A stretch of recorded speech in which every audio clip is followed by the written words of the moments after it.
మాజీ మంత్రి పేర్ని నాని అధికారం కోల్పోయిన తర్వాత కూడా ఈయన వైఖరి మారలేదని చెప్పేసి స్థానిక ప్రజలు అనుకుంటున్నటువంటి మాట. తాజాగా వైఎస్ఆర్సీపీ శ్రేణులు ఏర్పాటు చేసుకున్నటువంటి ఒక సభలో ఈయన మాట్లాడుతూ రప్పా అని చెప్పడం కాదు, చేసి చూపించండి. ఒక్కొక్కరు మన ప్రభుత్వం అధికారంలోకి వచ్చాక మిమ్మల్ని అడిగే వాళ్ళు ఎవరు, చీకట్లో కన్ను కొట్టేసే సమయంలో అంతా అయిపోవాలి, మరలా ఏమీ తెలియనట్టు మనం వెళ్ళి పరామర్శించాలి. అరే చీకట్లో కన్ను కొడితే అయిపోవాలిరా, నోరు తెచ్చి రప్ప ఎన్నిసార్లు అంటారు? సిగ్గు చెరమండాలి మనకి, ఎన్నిసార్లు అంటారు? అది ఇక అదే పని. చీకట్లో చేయాల్సిన పనులు కూడా పట్టపగలు అసహ్యంగా ఏంటిది? రప్పని చీకట్లో జరిగిపోవాలి. చెప్పేవాడు ఎవడో చేయడు. కరిసే కుక్క మొరగదు, మురిగే కుక్క కరవదు. అది తెలుసుకోండి కొంచెం. కరిసే కుక్క సైలెంట్కి వచ్చి లటక్కని కలుస్తుంది. నీకు చేతనైతే రేపు గవర్నమెంట్ వచ్చిన తర్వాత ఎవడెవడు తప్పుడు వేషాలు వేసాడో ఆయన కరిసేయి. దానికి చెప్పాలి, ఎవడికన్నా చెప్పాలంట. రెండో గండి చెప్పాల్సిన పని లేదు, జరిగిపోవాలి. తర్వాత మీరందరూ కలిసి పలకరించాలి, ఎట్లా జరిగింది, ఏం జరిగింది, ఎవరు చేశాడని వెళ్ళండి. ఇది అందరూ కూడా ఫాలో అవ్వండి అని చెప్పేసి వాళ్ళ కార్యకర్తలందరికీ కూడా సభాసాక్షిగా ఆయన పిలుపునివ్వడం జరిగింది. ఈ వ్యాఖ్యలు ఏ విధంగా అర్థం చేసుకోవాలి, వాళ్ళ శ్రేణుల్ని ఎటువైపుగా ఉసిగొల్పుతున్నారు, ఇవన్నీ కూడా తెలుసుకునే ప్రయత్నం చేద్దాం. ప్రస్తుతం మనతో ఉన్నారు సోషల్ యాక్టివిస్ట్ శ్రీలీల గారు. మేడం నమస్కారం అండి. నమస్తే అండి. పేర్ని నాని అధికారంలో ఉన్నప్పుడు పవన్ కళ్యాణ్ గారితో పాటు ప్రస్తుత ముఖ్యమంత్రి చంద్రబాబు నాయుడు వీళ్ళందరూ కూడా ఎన్ని రకాలుగా దూషించాడో అన్ని రకాలుగా దూషించాడు ఈయన. ప్రజలు ఈయన కొడుకుని ఈయన ఇద్దరిని వద్దనుకున్నారు. అప్పటికే ఈయన టికెట్ బదులు వాళ్ళ కొడుకు పోటీ చేయడం జరిగింది. అధికారం కోల్పోయిన తర్వాత ఈయన చేసిన అరాచకాలన్నీ కూడా బయటకు రావడం జరిగింది. నకిలీ ఇళ్ల పట్టాల స్కామ్ చూసుకోవచ్చు, ఇళ్ళ ఏదైతే రేషన్ బియ్యం పంపిణీ అది కూడా రెడీ హ్యాండెడ్గా దొరికిపోయారు అరెస్ట్ అవ్వాల్సినటువంటి వ్యక్తులు. అలాంటి వ్యక్తులు మళ్ళీ ఈరోజు మీడియా ముందుకు వచ్చి వాళ్ళ సభలో అంటే వైఎస్ఆర్సీపీ సభలో మాట్లాడుతూ రప్పా అని మన నాయకుడు పిలుపునిచ్చాడు కదా, ప్రతిసారి చెప్పొద్దు, చేసి చూపించండి, మిమ్మల్ని ఎవ్వరం అడ్డుకోము, అందరం అదే చేద్దాం అని చెప్పేసి చాలా బహిర్గతంగా ఓపెన్గా చెప్పేస్తున్నారు. అంటే రాష్ట్ర ప్రజలందరూ కూడా చూస్తూ ఉంటారు.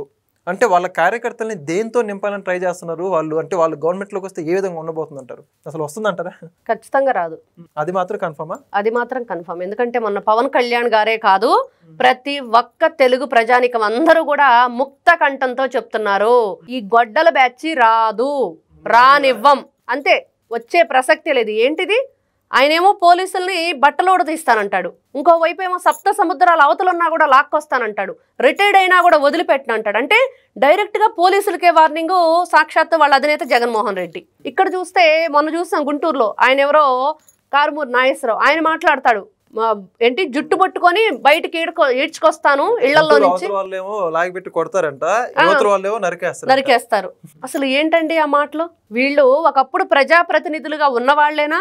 వీళ్ళు ప్రజాప్రతినిధులుగా మళ్ళీ వస్తామంటే ఏం చేస్తామని చెప్పి ముందే చెప్తున్నప్పుడు ఇంకా ఎలా వీళ్ళని ప్రజాప్రతినిధులుగా ఎన్నుకుంటారు ప్రజలు? అంటే ప్రజలందరూ కూడా ఎక్కడా కూడా ఎవ్వరూ కూడా ఒకటే చెప్తున్నారు, ఇంకా రానివ్వం, వచ్చే ప్రసక్తే లేదు. వీళ్ళందరూ కూడా మంత్రులుగా చేసినటువంటి వ్యక్తులు, మాజీ మంత్రులు. అవును, చూడండి మరి. అంటే జగన్మోహన్ రెడ్డి గారి సెలక్షన్ ఏ విధంగా ఉందో మనం అర్థం చేసుకోవచ్చు. ఇక్కడ ఆయన చెప్పాడు కదండి, పక్కన కూర్చోండి, అంతంత మాత్రమే అంటే అంతంత మాత్రంగానే ఉండిద్ది అని. దానికి అర్థం అంటే అదేదో మీమ్స్ వస్తూ ఉంటాయి, మినిమం డిగ్రీ ఉండాలి అది అర్థం అవ్వాలంటని.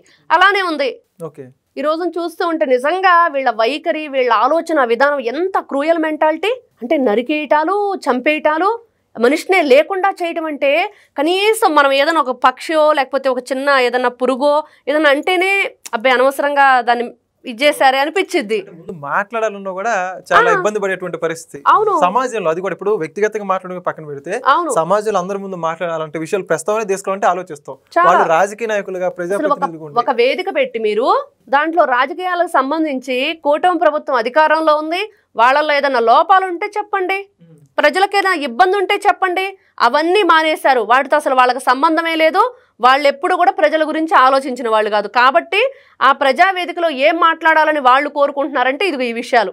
ఏం విషయం మెసేజ్ ఇస్తున్నారు వాళ్ళ కార్యకర్తలకంటే, అరే రప్పమని అరవటం కాదు, కన్ను కొట్టే లోపుగా మనిషిని లేపేయండి చీకట్లో, తెల్లరేపాటికి ఏం తెలియనట్టుగా ఏం జరిగిందో ఎరగనట్టు వెళ్ళి ఏం జరిగిందని పరామర్శకెళ్ళండి. అదే కదా ఆల్రెడీ చేశారు వైఎస్ వివేకానంద రెడ్డి గారి హత్య కేసులో.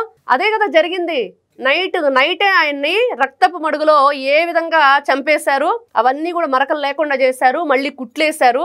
వాళ్ళ కూతురు భార్య వచ్చేపాటికి మొత్తం కూడా కార్యక్రమాలన్నీ పూర్తి చేద్దాం అనుకున్నారు. కానీ వీళ్ళ పాపం పండి ఆ రోజు బయటకు వచ్చింది విషయం. కానీ ఈ రోజున నిజంగా చూస్తూ ఉంటే ఎంత దిగజారిపోయారా వీళ్ళు? ఎవరి కోసం, ఎందుకోసం, ఎవరి కళ్ళల్లో ఆనందం చూడటం కోసం ఇట్లాంటి మెసేజ్లు ఇస్తున్నారు? జగన్మోహన్ రెడ్డి ఆయన మనస్తత్వానికి తగ్గట్టుగా, ఆయన ఆలోచనలకు తగ్గట్లుగానే ఉన్నారు వీళ్ళంతా కూడా. ఒక రాక్షస మూక, ఒక దండుపాళ్యం గ్యాంగు, వీళ్ళందరినీ ఏ విధంగా పోల్చాలో, ఏ విధంగా ఇంకో ఎమ్మెల్సీ ఉన్నాడు అనంతబాబు, ఆయనేమో డోర్ డెలివరీ శవాన్ని. చూస్తుంటే ముత్యాల ముగ్గు సినిమాలో రావు గోపాలరావే గుర్తొస్తాడు. ఆయన పోలిక కూడా ఎలా ఉండిద్ది అంటే అండి, దాంట్లో మనం ఏం చూస్తాం, పొద్దున్నే సూర్యుడు ఉదయిస్తుంటే చక్కగా ఎర్రని ఆరెంజ్ కలర్లో రంగులు రంగులుగా మారుతూ సూర్యోదయం అవుతూ ఉంటుంది. సూర్యోదయం ఫీల్ అవుతారు అందరు బాగా, ఫీల్ అవుతారు. కానీ ఆ సినిమాలో ఒక డైలాగ్ ఉండిద్ది రావు గోపాలరావుది, వాళ్ళ మేనేజర్తో, రే ఆకాశాన్ని చూస్తుంటే ఏదో మర్డర్ అయిపోయినట్లుంది కదా అని. ఎవరైనా ఆలోచిస్తారు అట్లాగా? ఇట్లాంటి వ్యక్తులు అనమాట. వీళ్ళ ఆలోచనలకు తగ్గట్టుగా ఆ క్యారెక్టర్ ఆ రోజుల్లోనే రాశారు, ఎప్పుడో 80s అది మూవీ. వింటూ ఉండండి, అసలు ఆ డైలాగు ఆకాశంలో మర్డర్ చేసినట్లుందంట. అదొక డిఫరెంట్ స్లాంగ్లో చెప్తూ ఉంటాడు రావు గోపాలరావు గారు అప్పట్లో. అలాగా వీళ్ళు కూడా ఆ మర్డర్ చేయటం కానివ్వండి, మనుషులను లేపేయటం కానివ్వండి, ఆ రక్తపు మడుగులు తుడిచేయటం కానివ్వండి, ఆ శవాల గుట్ట మీద సింహాసనం వేసుకొని కూర్చోవటానికి జగన్మోహన్ రెడ్డికి ఇష్టం. అంటే కన్న తండ్రి శవం దగ్గరే సంతక సేకరణ చేసి ఏ విధంగా చేశాడు, మరి అదే విధంగా చూస్తే బాబాయిని ఏ విధంగా లేపేశాడు. మరి మొన్న చూసిన సింగయ్య మరి చంపేయటం, ఆ కారు ఎక్కేయటం, ఆయన చనిపోవటం జరిగిన తర్వాత కూడా ఏమీ తెలియనట్లు మా మీద కేసులు ఎందుకు పెట్టారు, మా మీద ఎందుకు మీరు ఇట్లాంటి ఆరోపణలు చేస్తున్నారని చెప్పేసి అదేదో సామెత చెప్పినట్లుగా ఉంది వీళ్ళది వ్యవహార శైలి అంతా కూడా. నిజంగా ఆ రోజు కూడా ముత్యాల ముగ్గు సినిమాలు ఇట్లాంటి వీళ్ళకి సంబంధించినవి చాలా ఉంది. దాంట్లో రైటర్ ఎవరో కానీ చాలా గొప్పగా అప్పట్లోనే రాశారు.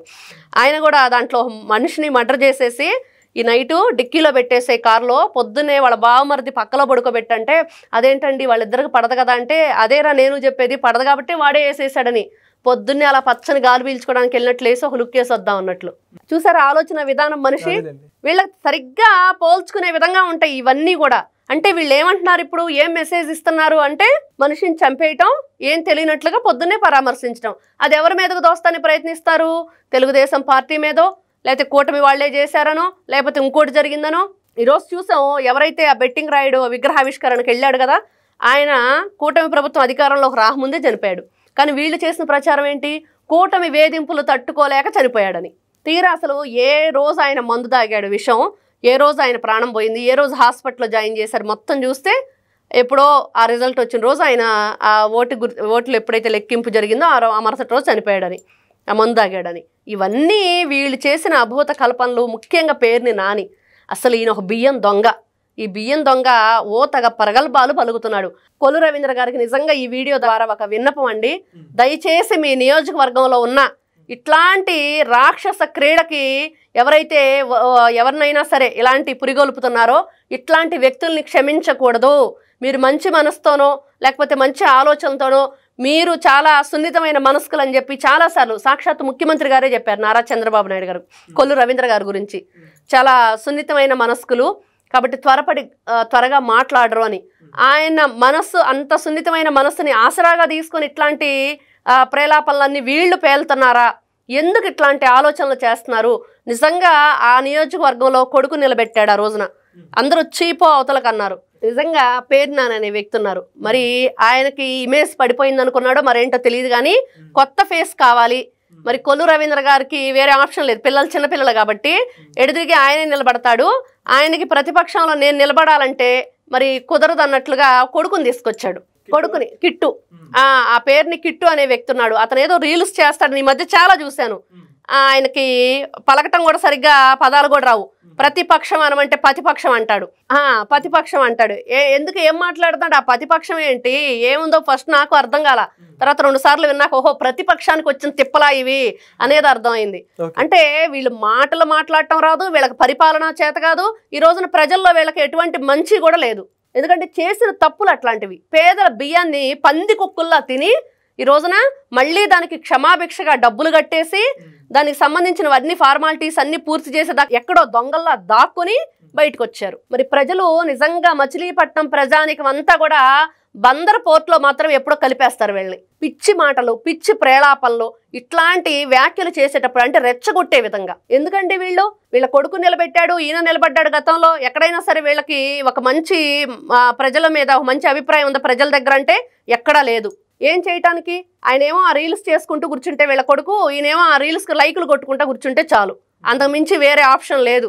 ఎందుకంటే ఒక రాజకీయ నాయకుడిగా ఉండాలంటే ఒక రాజస్వం ఉండాలి, ప్రజల మీద ఒక మంచి అభిప్రాయం ఉండాలి, ప్రజలకు వీళ్ళ మీద మంచి అభిప్రాయం ఉండాలి, వాళ్ళకి మంచి చేసే ఆలోచన ఉండాలి. అవేమీ లేనప్పుడు ఈ విధంగా నరికేయండి, చంపేయండి, ఏం తెలియనట్లు పొద్దున్నే వెళ్ళండి అంటే అట్లాంటివి ఎన్ని చేసావు? మరి కొల్లు రవీంద్ర గారి మీద ఈయన మర్డర్ కేసు పెట్టించాడు. ఆ మర్డర్ ఎవరు చేశారు? ఆ పని నువ్వే చేసావా? ఈ మాటలు మాట్లాడుతుంటే అదే అనుమానం వస్తుంది ఈ రోజున ప్రతి ఒక్కరికి. ఎక్కడి నుంచి వచ్చింది?